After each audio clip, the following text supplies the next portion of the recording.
حضرت آدم علیہ السلام سے لے کر محمد صلی اللہ علیہ وآلہ وسلم تک جتنے بھی پیغمبر آئے سب نے ہی اپنی امت کو ایک ہی فتنے سے ضرور ڈرایا اور خبردار کیا۔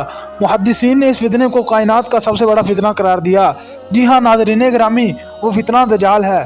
دجال کب اور کہاں پیدا ہوا؟ وہ رب کی بارگاہ سے کیوں ٹھکرایا گیا؟ دجال کس کی اولاد میں سے ہے؟ اس کو کس نے قید کیا؟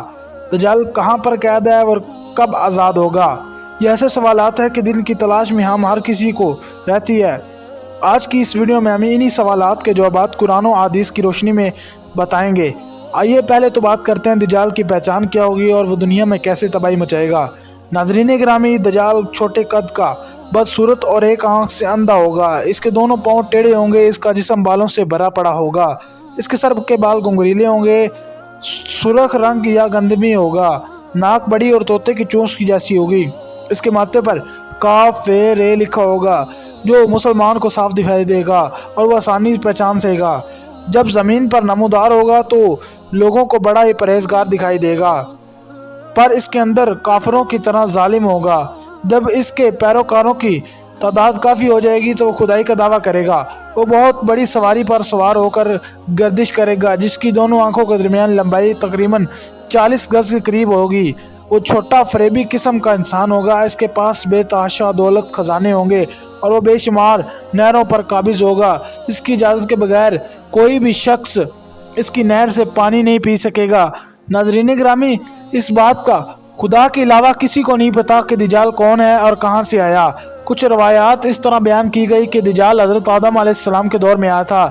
کچھ کا کہنا ہے کہ سلیمان علیہ السلام کے جنات انسانوں سے ملاپ پیدا ہوا اور ان کے آباء و اجداد تو وہاں ہی ختم کر دیا گیا تھا اور دجال کو وہاں قید خانے میں بند کر دیا۔ یہ ابھی وہیں موجود ہے۔ اس کے ساتھی شیطان اس کو ہر خبر سے باخبر رکھتے ہیں۔ ناظرین گرامی، مسلم شریف کی حدیث پاک ہے کہ ایک دن نماز کے بعد نبی کریم صلی اللہ علیہ وآلہ وسلم نے سب کو روک لیا۔ آپ ممبر پر تشریف فرما ہو گئے اور فرمایا، میں تمہیں اس بات کے لیے جمع کیا ہے کہ تم داری پہلے نصرانی تھا اور وہ مسلمان ہو گیا۔ مجھ سے ایک قصہ بیان کرتا ہے، میں اس سے خوش ہوا۔ میں چاہتا کہ تم اس سے بھی بیان کروں جس سے دجال کے متعلق میری بیان کی تصدیق بھی ہو جائے۔ تمام درانی نے بتایا کہ وہ ایک بڑی کشتی پر سوار ہوئے تھے۔ اس کے ہمراہ قبیلہ نہم اور جزام کے 30 شخص بھی موجود تھے۔ وہ سمندر میں سفر کر رہے تھے کہ سمندر میں طوفان آیا۔ وہ طوفان 30 دن تک جاری رہا۔ وہ سفر کر رہے تھے کہ ان کی نظر مغرب کی ایک جزیرے پر پڑی جس دیکھ کر بہت ہی حیران ہوئے۔ وہ کشتیوں میں بیٹھ کر اس جزیرے کی طرف چلے گئے۔ جب وہ جزیرے کی طرف گئے تو ان کو جانوروں کی شکل کا ایک جانور نظر آیا۔ اس جانور کے جسم پر بے شمار بال تھے۔ انہوں نے اس سے پوچھا، تم کون ہو؟ اس نے جواب دیا، دجال کا جاسوس ہوں۔ اس گرجے میں ایک بندہ ہے جو بے چینی سے تمہارا انتظار کر رہا تھا۔ تو جب ہم اس کے گرجے میں گئے تو ہم سب ایک ہی بڑی خطرناک بندہ دیکھا۔ اس سے پہلے ہم نے کوئی شخص زندگی میں نہیں دیکھا۔ اس کا سارا جسم زنجیروں سے باندھا ہوا تھا۔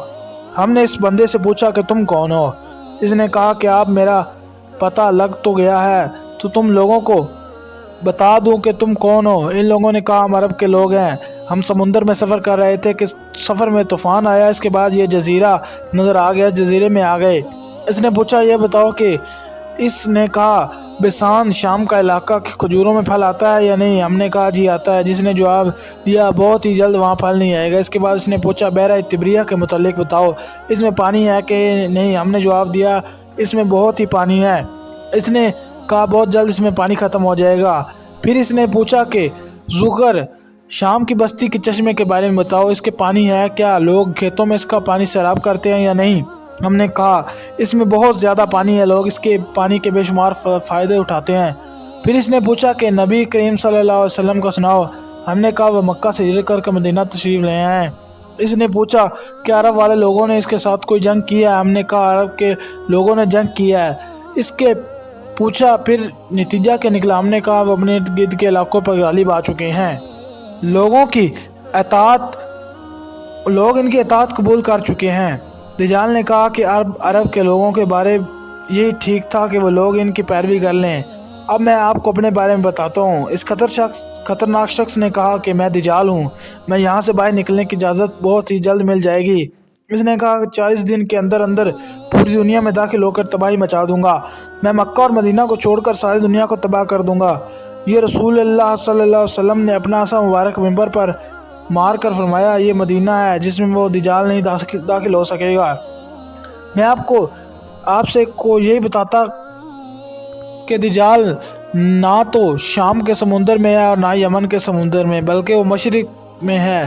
حضور نے مشرق کی طرف اشارہ کرتے ہوئے فرمایا، حضرت تمم داری اور اس کے ساتھیوں نے جس جزیرے پر دجال سے ملاقات کی، اس کے بارے میں آج تک کسی کو نہیں پتہ چل سکا، بلکہ اس کے بارے میں بہت سارے لوگ دعویٰ کیے جاتے رہے ہیں کہ وہ پور اسرار جزیرہ کہاں ہے جہاں دجال زنجیروں میں قید ہے۔ کچھ لوگوں کا کہنا ہے کہ وہ بحر عرب میں سکوتر نامی جزیرے میں قید ہے۔ یہ جزیرہ ملک یمن کا حصہ ہے اور ساحل سے 400 کلومیٹر کے فاصلے پر موجود ہے۔ اس جزیرے پر رہنے والے جانور اور چرند پرند سارے دنیا سے بہت ہی مختلف ہیں۔ اس جزیرے میں ایسے درخت دیکھے کو ملتے ہیں جس کے تنے سے سرخ رنگ کا عرق نکلتا ہے جسے خون نکل رہا ہو۔ اس کے علاوہ بھی اس جزیرے میں بے شمار حیرت انگیز چیزیں پائی جاتی ہیں۔ اس جزیرے پر ایک پہاڑ موجود ہے جس پر ایک مشہور غار الحوق ہے جس کی لمبائی چوڑائی 3 کلومیٹر کے قریب ہے۔ اتنا بڑا غار کہیں بھی موجود نہیں، جیسا کہ حدیث پاک میں ہے، دجال کا زور مشرق سے ہوگا اور وہ تباہ مچاتا ہوا پوری دنیا میں پہنچ جائے گا۔ یہ وجہ ہے کہ لوگ اس جزیرے کو دجال کا جزیرہ بھی کہتے ہیں، جبکہ لوگوں بحر اقیانوس کے علاوہ کے علاقے کو ہی دجال کا جزیرہ کہتے ہیں۔ جو بھی چیزیں وہاں چلی جاتی واپس نہیں آتی۔ اس جزیرے میں بے شمار جہازوں اور کشتیوں کے ساتھ حادثے بھی ہو چکے ہیں۔ اس جزیرے میں جنوں اور انسانوں کے ساتھ واقعات بھی پیش آتے رہے ہیں۔ اس جزیرے میں بہت ہی زیادہ سمندری طوفان آتے ہیں۔ برمودا اصل میں ایک جزیرے کا نام نہیں بلکہ یہ ایک تاکون نما علاقہ ہے جس کے اندر 300 کے قریب جزیرے ہیں جہاں آج تک انسانوں نے قدم نہیں رکھا۔ اس ٹرائی اینگل رپورٹ کو آج تک شائع نہیں کیا گیا۔ یوں لگتا ہے کہ دنیا کی حکومتوں کو اس کی اجازت نہیں ہے۔ مشہور مصری تاریخ دان موسیٰ داؤد کے مطابق برمودی تاکون کا بڑا حصہ دجال کے زیر استعمال میں ہے۔ انہوں نے باقاعدہ وہاں بے شمار محل بنا رکھے ہیں جو تاکون کی شکل میں موجود ہیں۔ تاریخ میں دجال کے متعلق ایک مشہور دعویٰ عثمانی امیر بحر اور جغرافیائی دان ٹروئی رائس کا ہے جس نے خلافت عثمانیہ کے دور میں دنیا کا ایک نقشہ تیار کیا تھا۔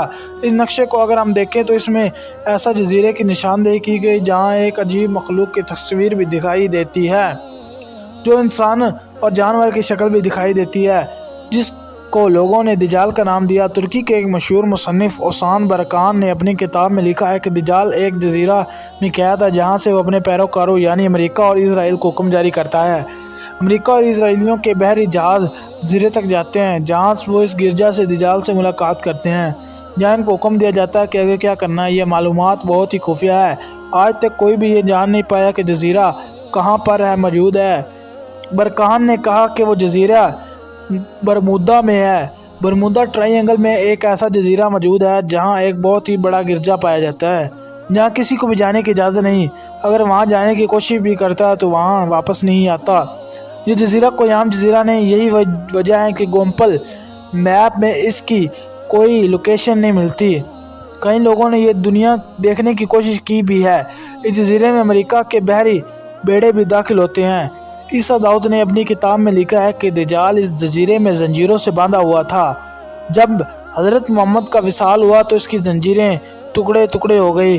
اس کے بعد وہ آزاد ہو گیا، مگر دجال کو جزیرے سے باہر نکلنے کی اجازت نہیں، لہذا برمودا ٹرائی اینگل کے قریب ویران جزیرہ ان جزیروں میں رہتا ہے۔ وہاں سے وہ اپنے پیروکاروں کے ذریعے خروج کی تیاری کر رہا ہے۔ یہ جزیرہ دجال کا ہیڈ کوارٹر ہے جہاں سے وہ ساری چالیں چلتا ہے۔ دجال کے اصل جزیرے کے بارے میں کے علاوہ اللہ کے کسی کو نہیں پتا، کیونکہ اللہ ہی سب جاننے والا ہے۔ حدیث پاک میں ہے کہ دجال کا خروج قیامت کے بالکل قریب ہوگا اور یہ قیامت کی ایک سب سے بڑی نشانی ہے۔